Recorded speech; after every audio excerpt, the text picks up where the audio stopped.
पर शायद ही इतना डिसाइसिव मैंडेट मिलेगा ये किसी ने भी पचाया हो। इसीलिए आप देखेंगे गिफ्ट निफ्टी आज भी फ्राइडे के उस तगड़े मूव्स के बाद फिर से अपडेट दे रहा है कि 400 450 पॉइंट का एक गैप भारतीय बाजारों को मिलता हुआ नजर आएगा। खैर इस हफ्ते दो इंपॉर्टेंट चीजें हैं बहुत सारी, जैसे जैसे हफ्ता प्रोग्रेस करेगा अपन उस पर बातचीत करते चलेंगे, लेकिन सबसे इंपॉर्टेंट मंथली कॉन्ट्रैक्ट्स की एक्सपायरी, क्योंकि ये लास्ट वीकली आ गया। मंथली कॉन्ट्रैक्ट्स की एक्सपायरी गुरुवार को नहीं है, और रीसेंट दिक्कतें भारतीय बाजारों में आई थी स्लोडाउन के डर से। इंडिया इंक के नतीजों में वो डर पैदा कर दिया था। तो ऐसे में जीडीपी के आंकड़े फ्राइडे को आने वाले हैं, वो और पुख्ता तस्वीर अर्थव्यवस्था की हमारे सामने प्रेजेंट करेंगे।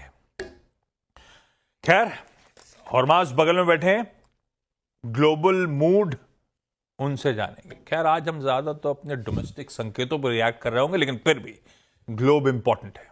हॉर्मास से जानना है तस्वीर कैसी है। वीरू बताएंगे कैसे निफ्टी बैंक में आज मंडे के दिन इस तरह के न्यूज फ्लोज के बीच में फ्राइडे के उस बढ़िया अपमूव्स के बाद गिफ्ट निफ्टी के और तेजी के साथ खुलने के इंडिकेशंस के साथ जो संकेत मिल रहे हैं, हमारी अब फ्रेश रणनीति क्या हो।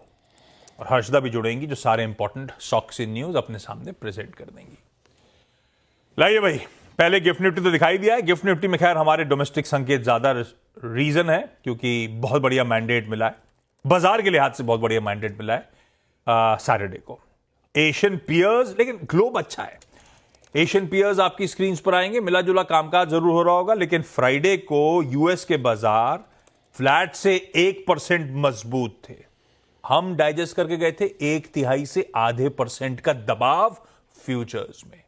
उसके सामने बढ़िया तस्वीर थी। वहां के बाजार भी फ्राइडे को फ्लैट नोट पे खुले, चलते चलते दिन के हाईस पे जाके डाउ बंद हुआ।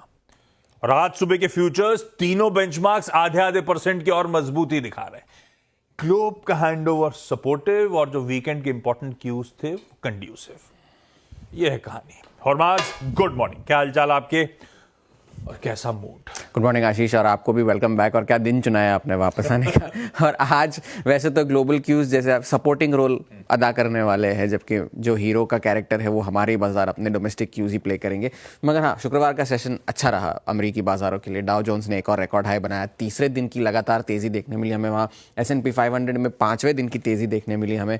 नैस्डैक ऊपर बंद हुआ मगर अंडर परफॉर्म करा अपने पीयर्स को, वो इसलिए क्योंकि एनवीडिया के शेयरों में गिरावट आई और अल्फाबेट के शेयरों में गिरावट आई। अल्फाबेट अब पिछले 2 हफ्तों में 8% गिर चुका है, और वो सितंबर के बाद का सबसे खराब हफ्ता था अल्फाबेट के लिए। तो इस लिहाज से नैस्डैक ने अंडर परफॉर्म करा। तो पूरे हफ्ते के लिए जो सारे बेंचमार्क इंडिसेस थे वो ऊपर बंद हुए। वो इसलिए डाउ जोन्स 2% ऊपर बंद हुआ। S&P 500 और नैस्डैक में भी उतनी ही तेजी मिली हफ्ते दर हफ्ते देखे तो। मगर जो स्मॉल कैप इंडेक्स है, द ट्रम्प ट्रेड जैसे आप कहते हैं, रसल 2000, 4.5% का उछाल वहां देखने मिला। सिर्फ एक सरदर्द वहां अभी भी बना हुआ है, वो शायद हमारे लिए थोड़ा सा सरदर्द है। वो है कि डॉलर जो है वो मजबूत होता जा रहा है। 8वें हफ्ते लगातार डॉलर में मजबूती देखने मिली, और सितंबर 2023 के बाद से ये हफ्ते दर हफ्ते की सबसे लंबी जो हमें वीकली विनिंग स्ट्रीक देखने मिली है डॉलर के लिए। आज लेकिन डॉलर थोड़ा सा कमज़ोर है, तो उससे शायद थोड़ा सा सहारा मिले। अब बड़ा ट्रिगर शुक्रवार को ये हुआ कि डोनाल्ड ट्रंप ने ट्रेजरी सेक्रेटरी, जो वहाँ के वित्त मंत्री वहाँ के कहलाए जाते हैं, स्कॉट बेसेंट को वहाँ पर जो बनने वाले हैं उन्हें नॉमिनेट करने के लिए प्रस्ताव दिया है। और स्कॉट बेसेंट ने कहा है कि वो ट्रंप के जो टैरिफ प्लान्स है, जो टैक्स कट प्लान्स हैं, उनका समर्थन करेंगे। और जो एनालिस्ट है वहाँ के, उनका कहना है कि स्कॉट बेसेंट बाजार के लिए अच्छे होंगे। वो इसलिए क्योंकि वो खुद एक हेज फंड मैनेजर है। अब वो पहले तो जॉर्ज सोरोस के जो बहुत बड़े निवेशक है वहाँ के उनके एक एसोसिएट रहे हैं, और उन्होंने फिर अपना खुद का हेज फंड शुरू किया था की स्क्वायर कैपिटल मैनेजमेंट का। सोरोस के एसोसिएट को चुन लिया गया है। और एक बहुत दिलचस्प बात यह है कि स्कॉट बेसेंट जो है वो बहुत बड़े डेमोक्रेटिक डोनर रह चुके हैं, और उन्होंने एक 3-3-3 पॉलिसी सजेस्ट की है ट्रंप साहब को एज ट्रेजरी सेक्रेटरी, अगर वो बने तो, कि बजट डेफिसिट जो है वो जीडीपी की 3% तक के लिए लाया जाएगा 2028 तक। जीडीपी ग्रोथ को 3% बनाया जाएगा डीरेगुलेशन के जरिए। और जो ट्रंप साहब की जो थियरी है ड्रिल बेबी ड्रिल, जो उसे 3 मिलियन बैरल प्रतिदिन ज़्यादा तेल जो है वो एक्सट्रैक्ट करने की उन्होंने सजेशन दी है। ये वॉल स्ट्रीट जर्नल के हवाले से पता चला है। अब यूएस के बाज़ारों के लिए ये हफ्ता छोटा हफ्ता है थैंक्स गिविंग के लिहाज से। गुरुवार को बाजार बंद होंगे, शुक्रवार को बाजार जल्दी बंद होंगे, हाफ डे होगा, तो वो ट्रंकेटेड वीक है। तो सारा जो डेटा आना है पूरे हफ्ते वो इन 2 दिनों में अब समेटा जाएगा। बड़ा जो डेटा आने वाला है वो एफओएमसी के मिनट्स है जो कि मंगलवार को आएंगे, यानी कल।